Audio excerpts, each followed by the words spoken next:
watched her. I work with children who have learning disabilities, and it's not something that's well understood. So I'm just going to give you quickly a quick outline of what it is. You might hear the terms dyslexia, you might hear the term specific learning difficulty, you might hear terms like dyspraxia, dyscalculia, dysgraphia, those kind of terms. Basically, when we learn, that, believe it or not, is my version of a brain.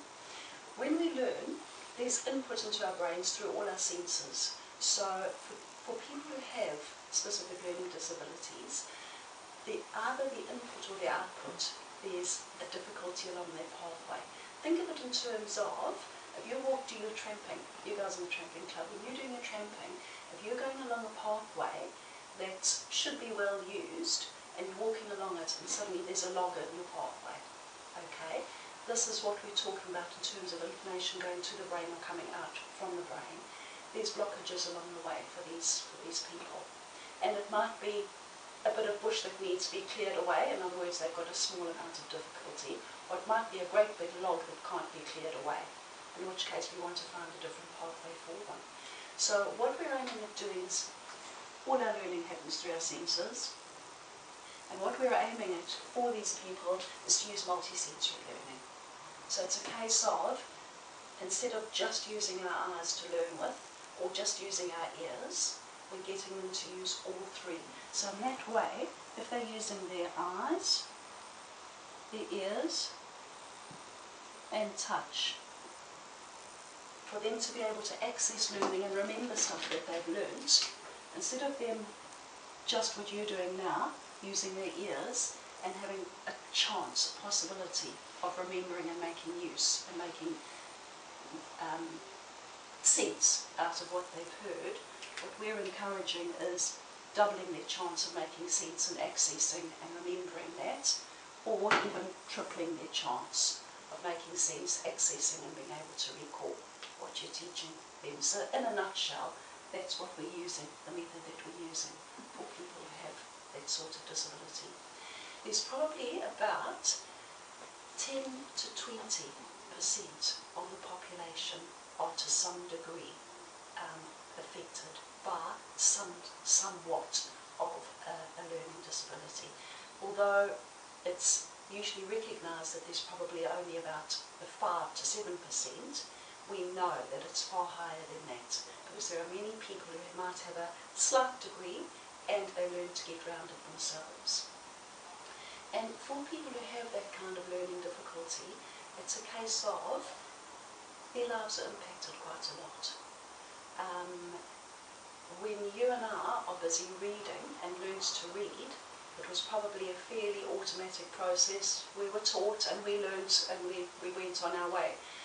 For children who have a learning disability, they might have discrimination difficulties where you're seeing an R, they might see an N and an R and an H all as the same letter. Okay? They might have sequencing difficulties, so when you are seeing this word,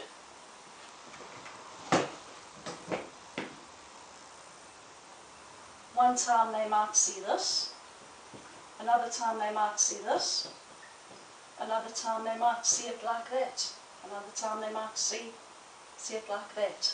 So there's always inconsistencies for them. If they have sequencing difficulties, that's the sort of thing that happens. So can you imagine how difficult it is for a kid to learn to read when that's what's happening for them? Okay?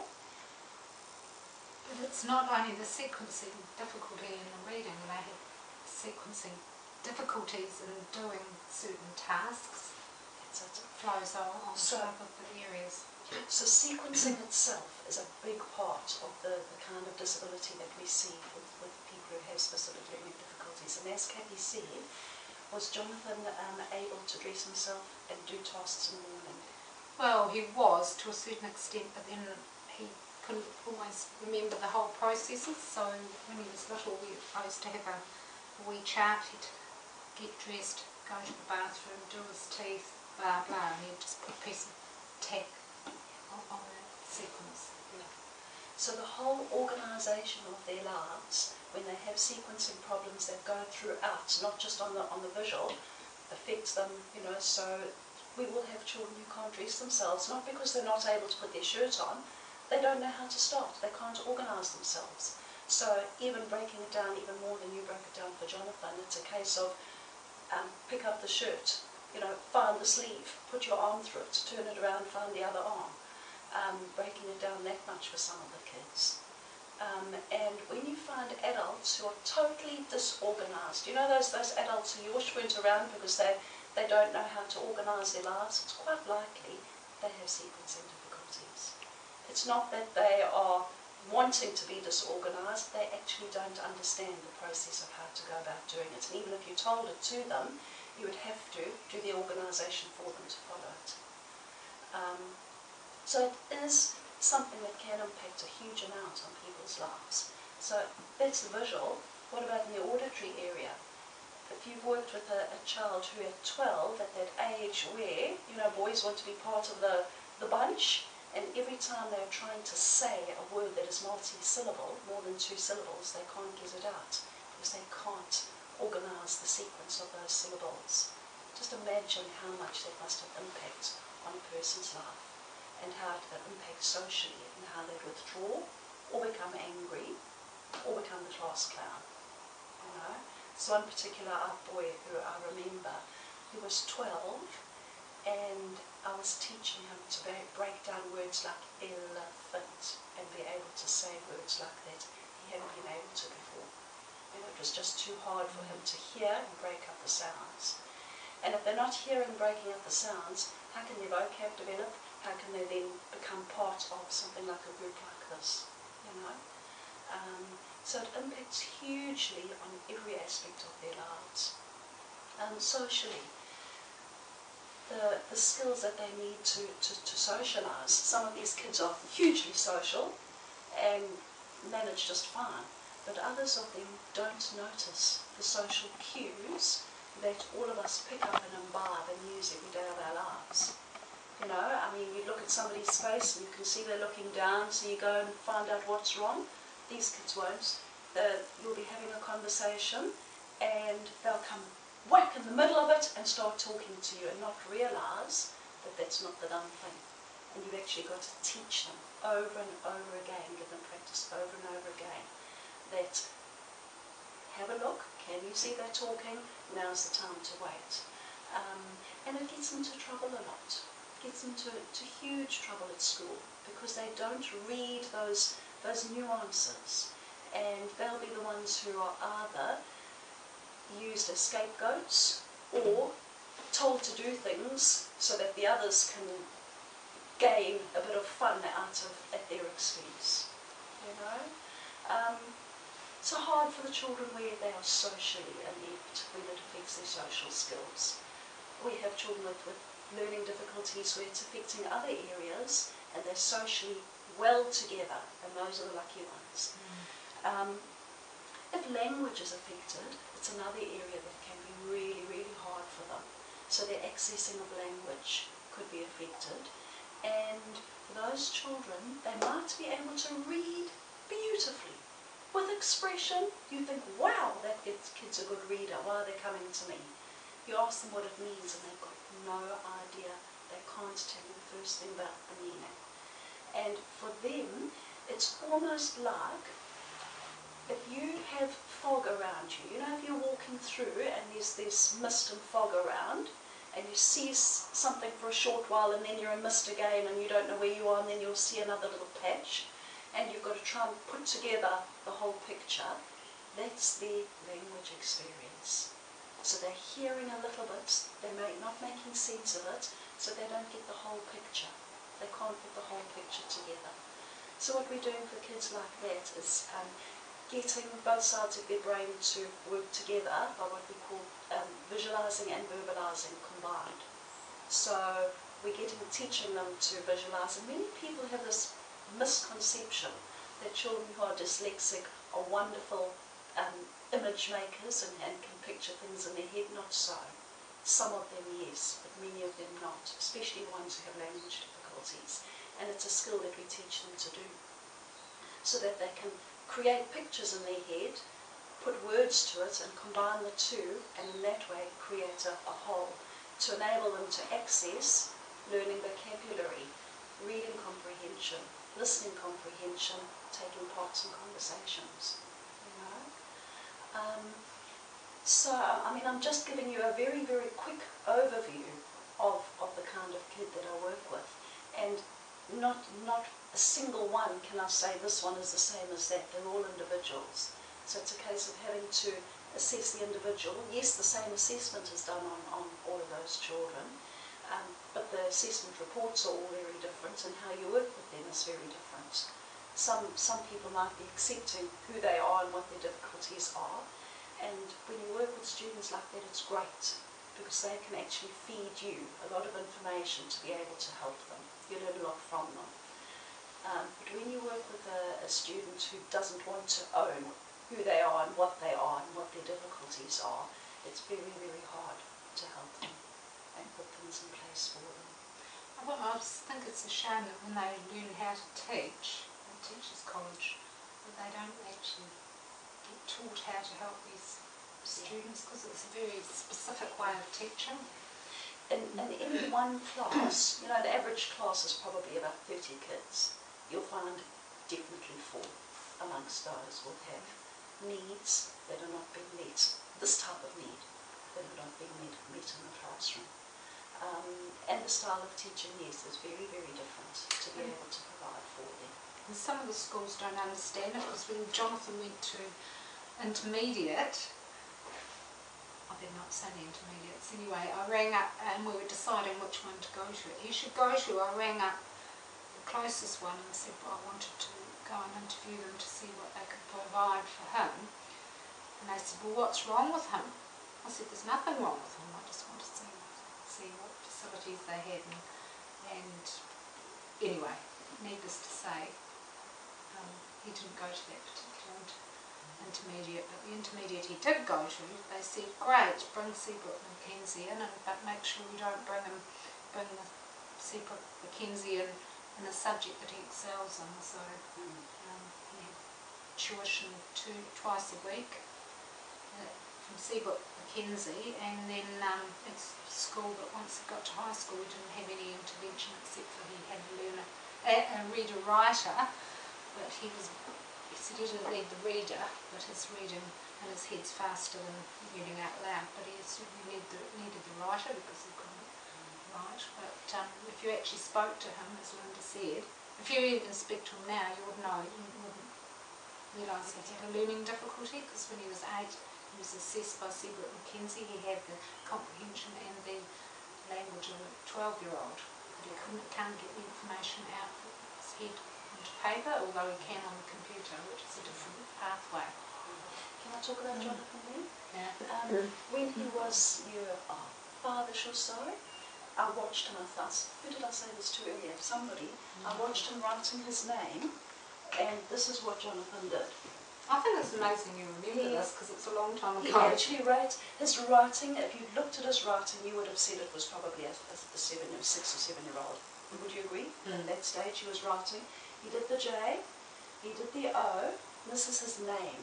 And he put the pencil down, and this is what happened next. Till the end of the page. He could not access what was needed next, and this is writing his own name. And yet, if you spoke to him, articulate, socially competent, you know, his verbal skills were really great, but he could not transfer it through, you know, onto paper. And so nowadays there's a huge lot more that is being accepted and done for those people, because there's nothing wrong with their innate ability. In other words, their mental skills, there's nothing wrong with them. It's the various pathways that are blocked and not working as well, you know, through the various senses where there are problems. And for Jonathan, being able to learn to touch type and being able to use a computer now allows him to do what he needs. He doesn't have to think about how to shape a particular letter. And nowadays, once they leave school, once they're in tertiary education, there's actually more understanding around. Students nowadays are being given longer times that are needed for exams to leave them on an even playing field as others. They're given reader-writers so that they don't have to do the reading and the writing. They can just do the thinking. And some people will say, but that's not fair. It is fair because we are able to dual process. If you think about learning to drive, are you all drivers? Can you remember that process when you first learned to drive? The feeling of wanting to throw a brick at somebody because they were trying to talk to you while you were trying to do this and they expected you to do that at the same time and you were supposed to still keep your eyes on the road. Can you remember those sorts of feelings? Okay, for these children, that's what their life is every single day. Okay, because it is taking so much effort for them to focus on, let's say for example, the looking at the letters and making them into sense when they've got HETs and TEHs all muddling into each other. And now you're actually wanting them to not only read that, read the entire sentence and say what it means. Can you see how that's relating to when you're learning to drive, what I'm saying? You know, it's the same as holding the wheel, looking out and looking at the traffic and still changing gear, etc. And still looking after your feet. That ability to do more than one thing at a time is also what we work on with these kids so that they can access information. And it's finding the ways through for each child. You know, for example, we'll have children who come who don't understand left and right. They do not understand it. It's a concept that is meaningless to them. And it's finding a new pathway for them to be able to access that. And what I do with children is I've discovered that by accessing through their motor memory, which is strong. Now going back to talk about motor memory, if I'll ask you now to sit in your car and talk to me at the same time, you'll happily do all that you need to do as well as hold a conversation. And that's because motor memory, your body remembers. So if I asked you to sit down now and go to your gear lever, you would go to the automatic distance automatically without even thinking. Would you agree with me? Yeah. Okay. Motor memory. Alright? So what I do with children who cannot understand left and right, and it's something we need in our lives. It's used for all sorts of things. I get them to access that through their motor memory in terms of their handedness. So as long as they're not little and are not yet at a stage where some of our children are, where they don't yet have a dominant hand, if their dominance is set, I get them to access it through picking up their pencil. You know, so I get to teach them, every time somebody says right, pick up your pencil. And that hand is automatically getting ready to pick up your pencil. Okay? So those are the sorts of things that we're doing with the children in terms of this, using other senses to compensate for areas that are lacking. So for example, I had a girl who is probably one of the cleverest kids I'm ever going to be lucky enough to come across. When an IQ is done, the scores are from 0 to 20 in the WISC, Visual Intelligence, whatever it's called, and 10 being Mr. Average. So you'd expect us to see many people with 10s. This girl's scores were hitting 18, 17, 16, 19, and many things, okay? And what we do is the first port of call when we assess children is we do that IQ, not necessarily in terms of finding out their capabilities, but seeing where the differences are. And for her, all the subtests to do with things that were visual were down at 8 and 9. Now, if you think that 10's average, well, that's still within the average range. But with this kid, where her other scores were up 17, 16, 18, 19, she's in the hugely superior range. But her visual skills were so poor that she couldn't access the visual world at all. And so that's why we do that IQ to begin with before we do a further assessment, so we can see those spikes, and that tells us, yes, there's a learning disability here, and then we look at it further and do an assessment to be very, very specific to know exactly where their difficulties are. And for her, giving her skills that could cope with overcoming those visual difficulties, And one of them for her was she couldn't learn spellings because, first of all, they were swimming around. You know, the letters just weren't making any sense to her. And when they were going in the wrong order. She had this huge sequencing difficulty.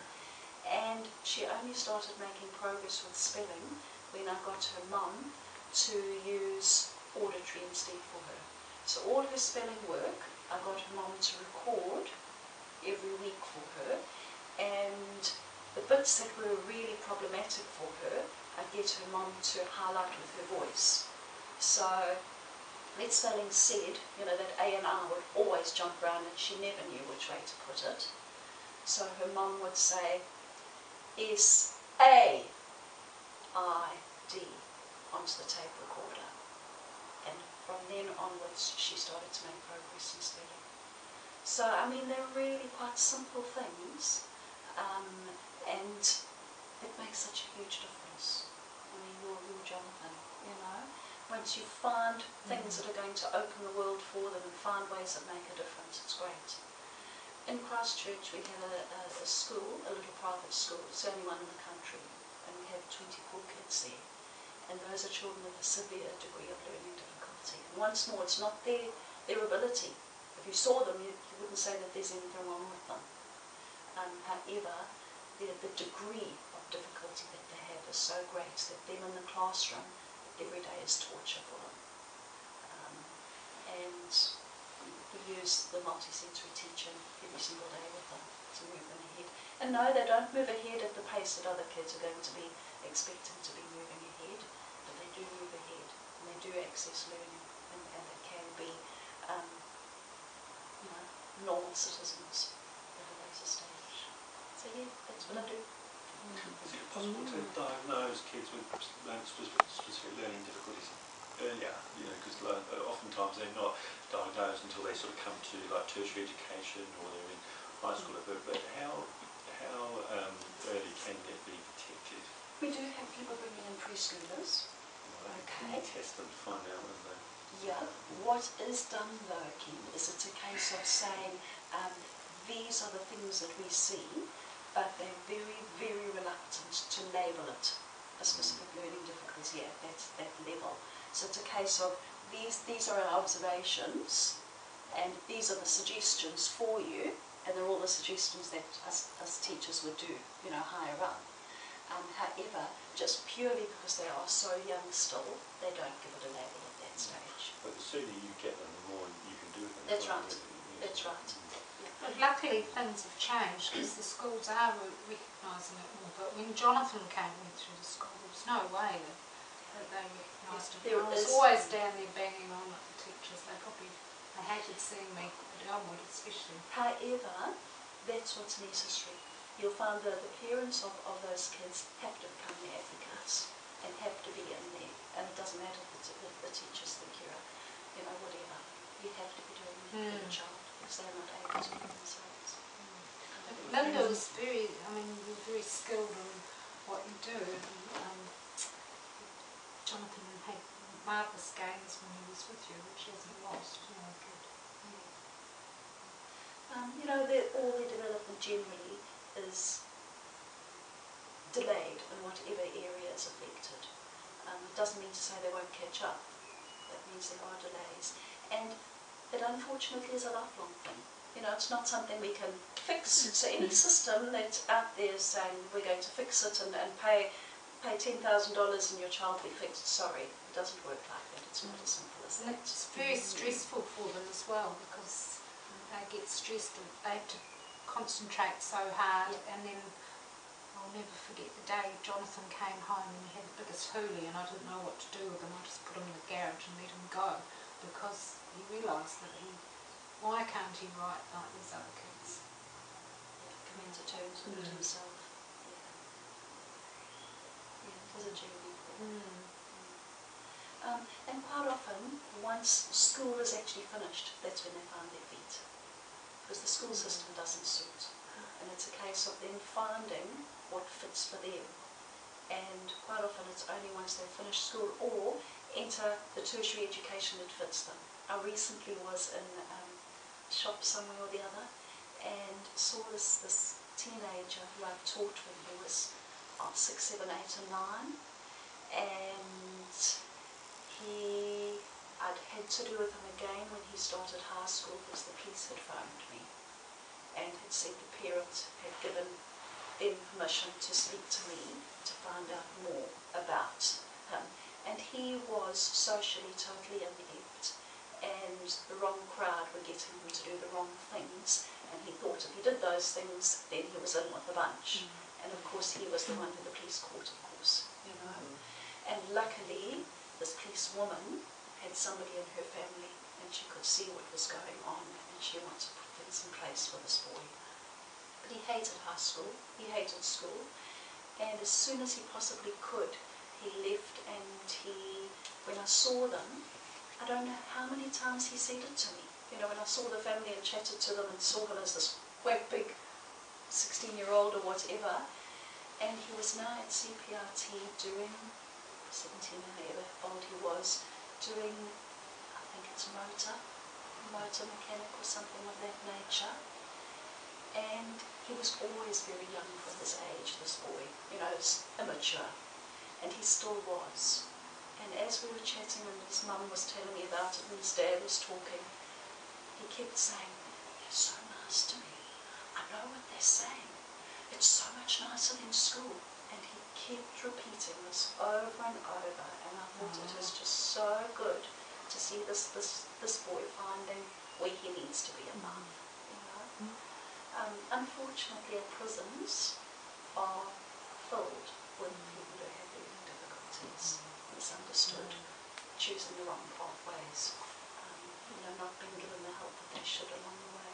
Interesting you say that. I did a horticultural course at Waikato Polytech, it was a year, and there were about 24 of us in the class and 5 of us were women, and most of the guys had to have a reader-writer when we did our tests and exams, because they, you know, 3/4 of the guys had learning difficulties. They virtually had problems reading. Yeah. The questions, they were marvellous with their hands. They could do, you know, anything, you know, in the practical line. But when it came to the academic side, I was absolutely gobsmacked how many of these guys could hardly read. But you see, it wouldn't be that they were uneducated, it would be because they had this, many of them, some of them yes, some of them would be lack of opportunity, and some of them would be markets, we must call them. Yes, and they did, and when they had those people helping them, they did a lot better, and because they got a lot more satisfaction out of it. It's sort of stress for them. Yes. To have the reader-writers with them. It's often the boys though, isn't it, and the girls?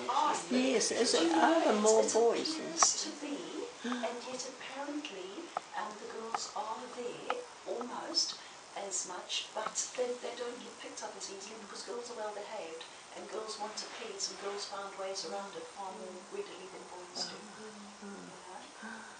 I often think it's a bit like, you know, we have a lot of international students at work as well, and the sort of things that you have to do to engage the international students are just good teaching anyway, you know, and it's the same with kids with specific learning needs, you know, it's just good practice anyway, and you know, also if you appeal to, you know, all 3 senses and make notes available on the internet, on the web, and present information in all sorts of different ways, you know, like that works for international students, it works for the kids with special learning needs, you know, and it's just good practice, isn't it, really? All the methods that we use, that any teacher used in the classroom, they're going to be beneficial to all learners, not just to our kids. You know, so as Kathy's saying, if teacher training was changed somewhat, it would be a big step. Yeah. So yeah, that's us. Well done, you're very patient there, Sam. Drive me nuts, I think. I mean, I've just given you an overview, but yes. Are there many men who go into this, do the similar thing that you do? It seems to be a field that's dominated by women. It is. And when I first started, I actually posed exactly the same question. And first of all, there are less men who go into teaching to begin with. Right. But then the second thing is New Zealand is so darn touchy about touch. you know. Ah, yes. And the one tutor with one child, there's a big